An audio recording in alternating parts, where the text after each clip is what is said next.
Welcome to of the record.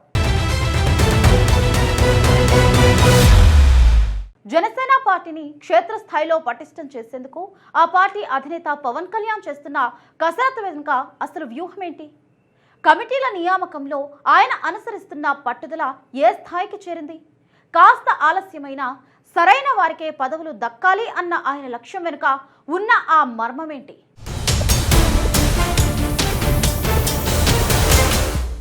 Andhra Pradesh రాజకీయాల్లో Janasena party అధినేత పవన్ కళ్యాణ్ ప్రస్తుతం సంస్థాగత కమిటీల కూర్పుపై అత్యంత సీరియస్గా దృష్టి సారించారు.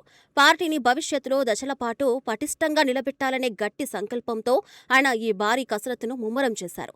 వాస్తవానికి ఆగస్టు 14 నాటికి రాష్ట్ర స్థాయి నుంచి బూత్ స్థాయి వరకు అన్ని కమిటీలను ప్రకటించాలని తొలుత ప్రణాళిక రూపొందించారు. స్వాతంత్ర దినోత్సవ వేడుకల నాటికి కొత్తగా ఎన్నికైన నాయకులే అంతటా జెండా వందనం చేసేలా ప్లాన్ చేశారు. అయితే ఈ ప్రక్రియ అత్యంత పారదర్శకంగా జరగాలనే ఉద్దేశంతో కొద్దిగా జాప్యం జరుగుతున్నట్లు పార్టీ వర్గాలు స్పష్టం చేస్తున్నాయి. ఏ చిన్న లోపం కూడా ఉండకూడదనే ఉద్దేశంతో అధినాయకత్వం ప్రతి అంశాన్ని క్షుణ్ణంగా పరిశీలిస్తుంది. ఎవరి ప్రమేయం లేకుండా పూర్తిగా తనకై తానుగా ఈ కమిటీల ఎంపిక ప్రక్రియలో పవన్ శ్రమిస్తున్నారు. రాష్ట్ర స్థాయి నుంచి గ్రామ స్థాయి వరకు ప్రతి ఒక్కరి పనితీరును స్వయంగా బేరీజు వేసుకుంటున్నారు. ఏకాగ్రతతో ఆయన చేస్తున్న ఈ కసరత్తు ఒక యజ్ఞాన్ని తలపిస్తుందని పార్టీ నాయకులు చెబుతున్నారు.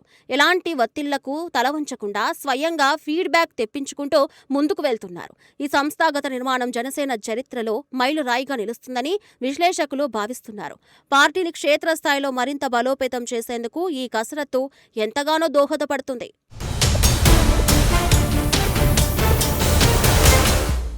పార్టీ కోసం నిస్వార్థంగా కష్టపడుతూ కట్టుబడి పనిచేసే నిజమైన సైనికులను గుర్తించడమే ప్రస్తుతం పవన్ ముందున్న ప్రధాన లక్ష్యంగా ఉంది.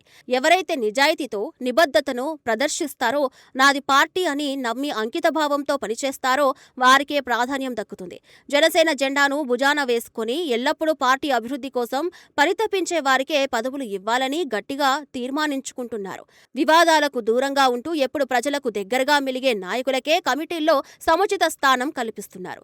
జనసేనలో ఎలాంటి నిస్వార్థ కార్యకర్తలు వందలు వేల సంఖ్యలో అందుబాటులో ఉన్నారనడంలో ఎలాంటి సందేహం లేదు. సరైన వారిని ఎంపిక చేసి బాధ్యతలు అప్పగించడమే ఇప్పుడు అసలైన సవాలుగా మారిందని పార్టీ స్పష్టం చేస్తుంది. ప్రతి అడుగును ఎంతో ఆచితూచి వేస్తున్నారు. అర్హులైన ప్రతి ఒక్కరికి తగిన గుర్తింపు లభించేలా అత్యంత పకడ్బందీగా ఈ ప్రక్రియను ముందుకు తీసుకెళ్తున్నారు. ఎవరికి ఎలాంటి అసంతృప్తి కలగకుండా అందరినీ కలుపుకుపోయే నాయకత్వాన్ని ఎంపిక చేయాలని చూస్తున్నారు. కేవలం పదవుల ఆశతో వచ్చే వారిని పక్కన పెట్టి పార్టీ సిద్ధాంతాలను నమ్మి వారికే పీఠం వేయాలని నిర్ణయించారు. ఈ పద్ధతి వల్ల పార్టీ భవిష్యత్తులో మరింత పటిష్టంగా మారుతుందని అంతా విశ్వసిస్తున్నారు.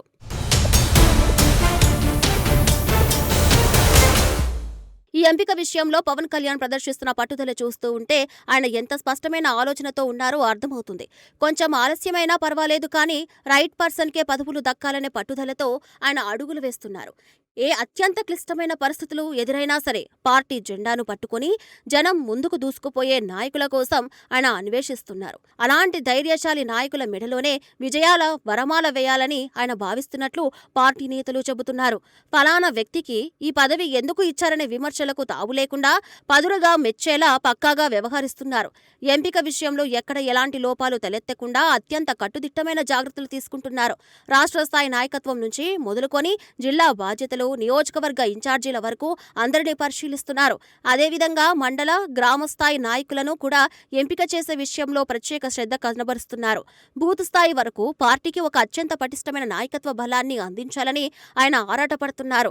ఈ కసరత్తు కేవలం కమిటీల ఏర్పాటు మాత్రమే కాకుండా పార్టీకి ఒక బలమైన పునాది వేయడమే. పవన్ తీసుకుంటున్న ఈ ముందస్తు జాగ్రత్తలు భవిష్యత్తు రాజకీయాల్లో జనసేనకు ఎంతో బలాన్ని చేకూరుస్తాయి.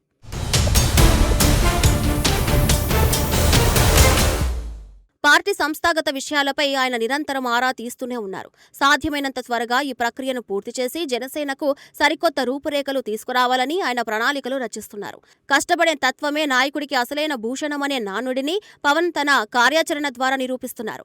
పార్టీ నిర్మాణం పట్ల ఆయన చూపుతున్న ప్రత్యేక శ్రద్ధ శ్రేణుల్లో కొత్త ఉత్సాహాన్ని నింపుతుంది. నాయకులు కేవలం పదవుల కోసమే కాకుండా బాధ్యతల పట్ల నిబద్ధతతో ఉండాలని ఆయన గట్టిగా ఆశిస్తున్నారు. క్షేత్రస్థాయిలో పార్టీకి బలమైన పునాదులు పడినప్పుడే ప్రజా సమస్యలపై గట్టిగా పోరాడగలమని ఆయన నమ్ముతున్నారు. అందుకే కమిటీల కూర్పులో ఎక్కడా రాజీ పడే ప్రసక్తే లేదని ఆయన స్పష్టం చేస్తున్నారు.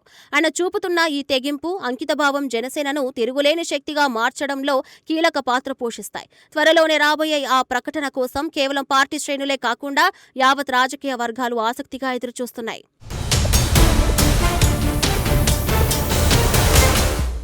జనసేన పార్టీలో జరుగుతున్న ఈ భారీ సంస్థాగత ప్రక్షాళన రాజకీయ వర్గాల్లో ఇప్పుడు హాట్ టాపిక్ గా మారింది.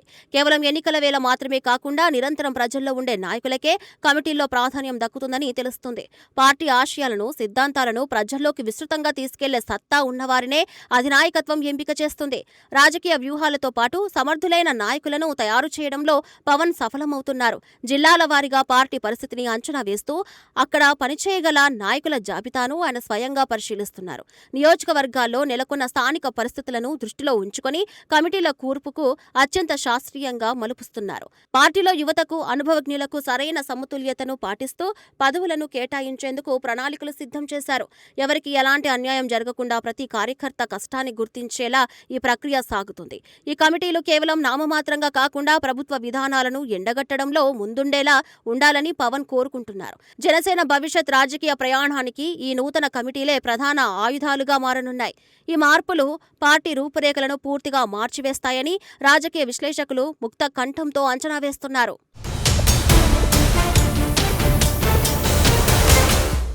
మొత్తానికి చూస్తే పవన్ కళ్యాణ్ అత్యంత పట్టుదలతో చేపట్టిన ఈ సంస్థాగత కసరత్తు జనసేన పార్టీని నూతన దిశలో నడిపిస్తుంది. అర్హులైన నాయకులకే బాధ్యతలు అప్పగించాలనే ఆయన సంకల్పం పార్టీని భవిష్యత్తులో తిరుగులేని శక్తిగా మలచడంలో కీలక పాత్ర పోషించడంలో ఎలాంటి సందేహం లేదు. So let's wait and see.